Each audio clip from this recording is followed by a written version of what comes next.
ಇವತ್ತು ತಾವು ನೋಡಿದಂಗೆ ನ್ಯಾಯಾಲಯಗಳ ಮುಂದೆ ಮೂಡ ಹಗರಣದ ಚರ್ಚೆ ಇವತ್ತು ಎರಡನೇ ದಿನ ಆಗಿ ಮುಂದಕ್ಕೆ 31ನೇ ತಾರೀಕುವರೆಗೂ ಕೂಡ ಈ ಒಂದು ಚರ್ಚೆಗಳ ಒಂದು ನಡೀತಾ ಇದೆ.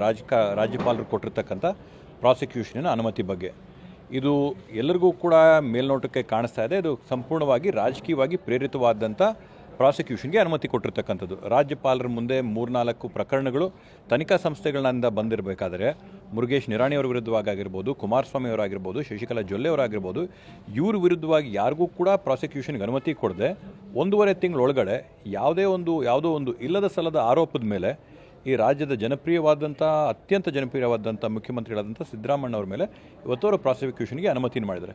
ಈಗಾಗಲೇ ತಾವು ನೋಡಿದರೆ ಎಲ್ಲ ಭಾಗಗಳಲ್ಲಿ ಕೂಡ ಜನರು ಬಂದು, ಸಾರ್ವಜನಿಕರು ಬಂದು ಸಿದ್ದರಾಮಯ್ಯವ್ರಿಗೆ ಬೆಂಬಲನ ಸೂಚನೆ ಮಾಡಿದ್ದಾರೆ.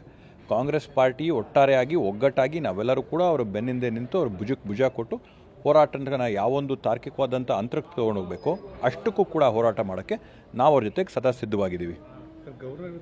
ಕಾನೂನು ಹೋರಾಟ ಮಾಡ್ತೀನಿ, ಪ್ರಿಪ್ರೇಷನ್ ಕಾನೂನು ಹೋರಾಟ ಮಾಡಲಿಕ್ಕೆ ಇವತ್ತು ಗವರ್ನರ್ನ ಕಚೇರಿ ರಾಜಭವನ ಇವತ್ತೇನಾಗಿದೆ, ರಾಜಭವನಕ್ಕೂ ಕೂಡ BJP ಕಚೇರಿಗೆ ಯಾವುದೇ ಒಂದು ವ್ಯತ್ಯಾಸ ಇವತ್ತು ಕಾಣ್ತಾ ಇಲ್ಲ. ಇವತ್ತು ನಿನ್ನೆ ನಾವು ನೋಡಿದ್ದೀವಿ, ಸುಮ್ಮನೆ ಇಲ್ಲದ ಸಲ್ಲದ ಆರೋಪಗಳನ್ನ ಮೊನ್ನೆ ಮಾನ್ಯ ಪ್ರಿಯಾಂಕ್ ಖರ್ಗೆ ಸಾಹೇಬ್ರ ಮೇಲೂ ಅರ್ಜಿ ಕೊಟ್ಟಿದ್ದಾರೆ. ಏನಿದು ಗವರ್ನರ್ ಕಚೇರಿ ಏನು ಕಲಾಸಿಪಾಳ್ಯಂ ಪೊಲೀಸ್ ಸ್ಟೇಷನ್ಗಿನ ಕಡೆ ಆಗೋಯ್ತಾ? ನೇರವಾಗಿ ಸಿಕ್ಕಿದ ಪಕ್ಕಿದ ದೂರುಗಳನ್ನೆಲ್ಲ ತೊಗೊಂಡೋಗ್ಬಿಟ್ಟು ಗವರ್ನರ್ ಕಚೇರಿಗೆ ಕೊಟ್ಟು ಅವ್ರ ಮೂಲಕವಾಗಿ ಇಲ್ಲಿ ಸುಸ್ಥಿರವಾದಂಥ ಆಡಳಿತನ ಅಸ್ಥಿರಗೊಳಿಸೋಂಥ ಒಂದು ಪ್ರಯತ್ನ ಇವತ್ತು BJPಯವ್ರು ನಡೀತಾ ಇದೆ. ತಾವೆಲ್ಲ ನೋಡಿದರೆ BJP JDS ಅವರು ಸತತವಾಗಿ 1.5 ವರ್ಷದಿಂದ ಯಾವಾಗ ನಾವು ಪ್ರಮಾಣ ವಚನ ತೊಗೊಂಡ್ರು ಆವಾಗಿಂದ ಈ ಸರ್ಕಾರನ ಕೆಡುವಂಥ ಪ್ರಯತ್ನನ ಮಾಡ್ತಾ ಇದ್ದಾರೆ. ಮೊದಲು ಕೊಂಡ್ಕೊಳಕ್ಕೆ ಪ್ರಯತ್ನ ಮಾಡಿದ್ರು, 50-60 ಕೋಟಿ ಕೊಟ್ಟು ಅದಕ್ಕೆ ಯಾರೂ ಬಗ್ಗಿಲ್ಲ ಅಂತ ಹೇಳಿದ್ದಕ್ಕೆ ಅದಾದ ನಂತರ ED ITಗಳನ್ನ ರೇಡ್ ಮಾಡಿಸಿದ್ರು. ಅದರಿಂದನೂ ಕೂಡ ಏನೂ ಆಗಿಲ್ಲ ಅಂಥೇಳಿ ಅವ್ರ ಕೈಯಲ್ಲಿ ಮುಖ್ಯಮಂತ್ರಿಗಳ ಮೇಲೆ ಹೇಳಿಸ್ರಿ, ಸಚಿವರುಗಳ ಮೇಲೆ ಹೇಳಿಸ್ರಿ, ಶಾಸಕರುಗಳ ಮೇಲೆ ಹೇಳಿಸಿದ ED IDಯಿಂದ ಪ್ರಯತ್ನ ಮಾಡಿದ್ರು. ಅಲ್ಲಿ ಕೂಡ ಆಗದೇ ಇದ್ದಂಥ ಸಂದರ್ಭದಲ್ಲಿ ಇವಾಗ ರಾಜ್ಯಪಾಲರನ್ನ ರಾಜ್ಯಭವನನೇ ಇವತ್ತು BJP ಕಚೇರಿಯಾಗಿ ಪರಿವರ್ತನೆ ಮಾಡಿಕೊಂಡು ಅಲ್ಲಿಂದ ಅವರ ಕಾರ್ಯವೈಖರಿಗಳನ್ನ ಅವ್ರು ಮಾಡ್ತಾ ಇದ್ದಾರೆ. ನಿಜವಾಗ್ಲೂ ಇದು ಪ್ರಜಾಪ್ರಭುತ್ವದ ವ್ಯವಸ್ಥೆಯಲ್ಲಿ ಅತ್ಯಂತ ಖಂಡನೀಯವಾದಂಥ ಒಂದು ನಡವಳಿಕೆನ ಇವತ್ತು ಈ ರಾಜ್ಯಕ್ಕೆ, ಈ ದೇಶಕ್ಕೆ ಇವರು ತೋರಿಸ್ಕೊಟ್ಟಿದ್ದಾರೆ ರಾಜ್ಯಪಾಲರ ಕಚೇರಿಯಿಂದ. ಕಾಂಗ್ರೆಸ್ಸಲ್ಲೇ ಹುನ್ನಾರ ನಡೆದಬೇಕಾದ್ರೆ ತಾವೇ ನೋಡಿದ್ರ BJPಯವರೇನು ಪಾದಯಾತ್ರೆ ಮಾಡಿದ್ರು, ಬೆಂಗಳೂರಿಂದ ಹಿಡಿದು ಮೈಸೂರಿಗೆ, ಅದಕ್ಕಿಂತ ಯಶಸ್ವಿಯಾಗಿ ಅದರ ವಿರೋಧವಾಗಿ ಅವರು ಮಾಡ್ತಿರ್ತಕ್ಕಂಥ ಅಪಪ್ರಚಾರಗಳನ್ನ ಜನಕ್ಕೆ ಬಯಲು ಮಾಡಬೇಕು ಅನ್ನೋ ನಿಟ್ಟಿನಲ್ಲಿ ನಾವು ಕಾಂಗ್ರೆಸ್ ಹೊಡೆದಂಥ ಆ ಜನಾಂದೋಲನದಲ್ಲಿ ಎಷ್ಟು ಜನ ಸೇರಿದರು, ಎಷ್ಟು ಒಗ್ಗಟ್ಟಾಗಿ ಸಚಿವರುಗಳು, ಶಾಸಕರುಗಳೆಲ್ಲರೂ ಬಂದಿದ್ರು. ಎಲ್ಲ ಪ್ರದೇಶಗಳಿಂದನೂ ಕೂಡ MLA ಬಂದು ಭಾಗವಹಿಸಿದರು.